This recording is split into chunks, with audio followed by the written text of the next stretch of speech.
Haleluya, selamat pagi Bapak Ibu Saudara yang dikasihi Tuhan. Kita akan menyembah Tuhan. Kita akan merasakan Tuhan hadir tengah-tengah kita. Mari kita siapkan hati kita.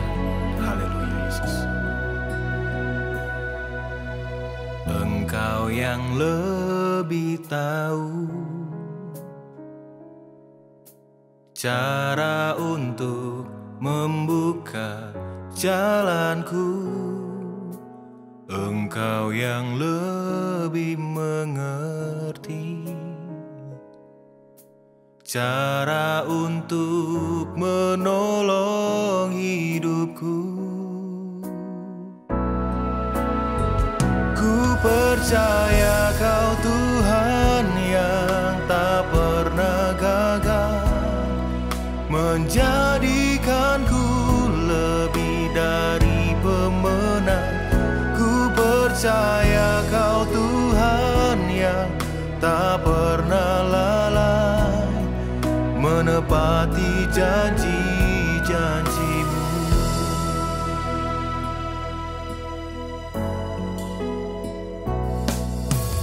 Engkau yang lebih tahu cara untuk membuka jalanku. Engkau yang lebih mengerti cara untuk menolong hidupku. Ku percaya Kau Tuhan yang tak pernah gagal, menjadikanku lebih dari pemenang. Percaya Kau Tuhan yang tak pernah lalai, menepati janji-janji-Mu. Terima kasih Yesus, kami bersyukur.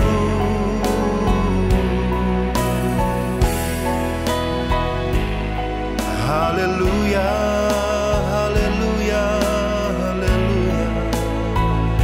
Ku percaya Kau Tuhan yang tak pernah gagal, menjadikanku lebih dari pemenang. Ku percaya Kau Tuhan yang tak pernah lalai, menepati janji-janji-Mu, menepati janji-janji-Mu.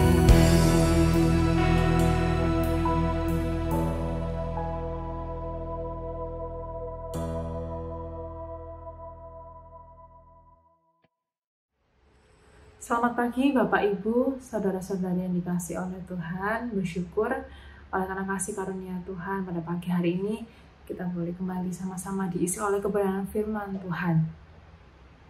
Salah satu ayat dalam Alkitab berbicara mengenai karena begitu besar kasih Allah akan dunia ini, sehingga Ia telah mengaruniakan anaknya yang tunggal, supaya setiap orang yang percaya kepadanya tidak binasa, melainkan beroleh hidup yang kekal. Yohanes 3:16. Tidak hanya sampai situ, kasih Bapa juga Ia menyerahkan nyawanya untuk umat manusia. Satu pesan firman Tuhan, mengasihi dengan perbuatan di dalam kebenaran. Harus bisa melayani satu sama lain dengan kasih. Kita sering mendengar firman Tuhan yang berbicara tentang mengasihi, tentang kasih. Bagaimana kita tahu bahwa kasih adalah Tuhan itu sendiri. Tapi sadar tidak sadar seringkali kita terlintas pikiran seperti ini. Aku orang Kristen, aku sudah mengasihi. Tapi kok aku masih aja dibenci orang ya? Aku dibenci untuk hal-hal yang bahkan aku tidak tahu kenapa aku dibenci. Lalu kemudian akan timbul pertanyaan berikutnya, apakah mengasihi itu seberat itu? Ketika kasih dibalas dengan kasih adalah hal yang biasa. Ketika kita mengasihi orang, orang itu berbalas dengan mengasihi kita juga, itu adalah hal biasa. Tapi menjadi luar biasa dan bakal menjadi tantangan bagi kita semua adalah ketika kita mengasihi, tapi kita dibalas dengan benci. Saya yakin tidak semua dari kita sanggup menghadapi hal ini. Ketika kita sudah semaksimal mungkin untuk berlaku baik, berlaku dengan penuh kasih, tapi kita dibalas sebaliknya. Dalam Yohanes 15 ayat 18 dikatakan, Yesus berkata, "Jikalau dunia membenci kamu, ingatkah bahwa ia telah lebih dahulu membenci aku daripada kamu." Firman Tuhan ini jelas mengatakan, sebelum dunia membenci kita, dunia sudah terlebih dahulu membenci Tuhan, membenci sosok Yesus. Oleh sebab itu, bahkan dalam firman Tuhan ini kita diingatkan, kamu jangan heran. Kalau kamu adalah anak-anakku, kamu pengikutku, kamu percaya padaku, kamu juga akan merasakan hal yang sama. Kenapa dunia membenci Yesus pada saat itu? Ibarat sebuah rumah, meskipun dia sudah dibangun dengan begitu mewahnya, tapi kalau tidak ada alat penerang, tidak ada lampu satupun yang menyala, apa arti dari keindahan rumah tersebut? Sama dengan Yesus saat itu. Dunia dalam keadaan gelap, diliputi dengan dosa. Tidak yakin akan diselamatkan atau tidak. Tapi Yesus itu datang ke dunia untuk menyelamatkan setiap umat manusia dari kegelapan dosa. Oleh sebab itu menjadi tugas kita melanjutkan, meneruskan karya keselamatan Tuhan itu. Untuk kita bisa menjadi terang bagi orang-orang di sekitar kita, bagi mereka yang belum percaya. Apakah PR itu susah? Saya yakin masing-masing kita bisa menjawab itu, bahwa itu tidaklah gampang. Kita sering berbuat kekeliruan juga, berbuat kesalahan.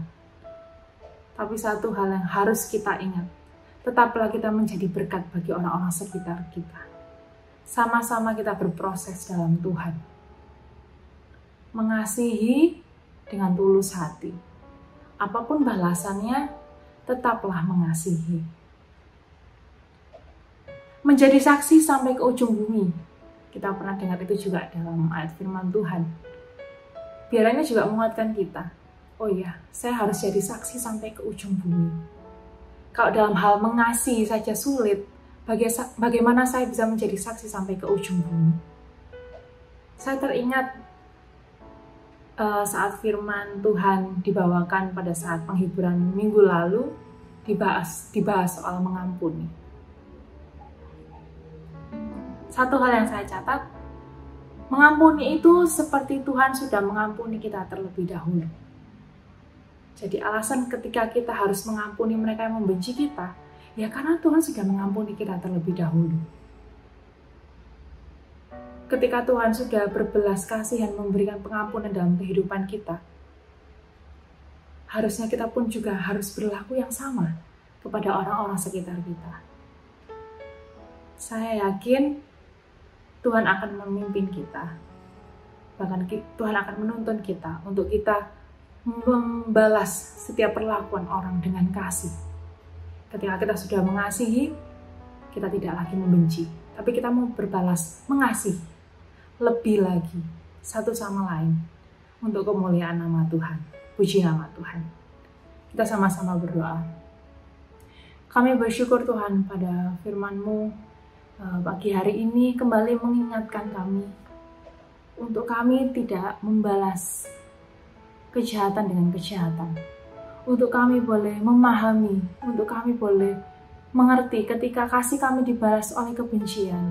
Kami mau tetap terus mengasihi, kami mau memberikan pengampunan selebar-lebarnya. Ajar kami Tuhan, tuntun langkah kehidupan kami ini Bapa, untuk boleh terus berkenan di hadapan Tuhan sepanjang hari ini. Apapun yang akan kami hadapi dalam aktivitas kami, Engkau yang pimpin sertai. Kami serahkan sepanjang hari ini hanya di dalam nama Tuhan Yesus Kristus. Haleluya. Amin. percaya Kau Tuhan yang tak pernah gagal, menjadikanku lebih dari pemenang. Ku percaya Kau Tuhan yang tak pernah lalai, menepati janji-janji-Mu, menepati janji-janji.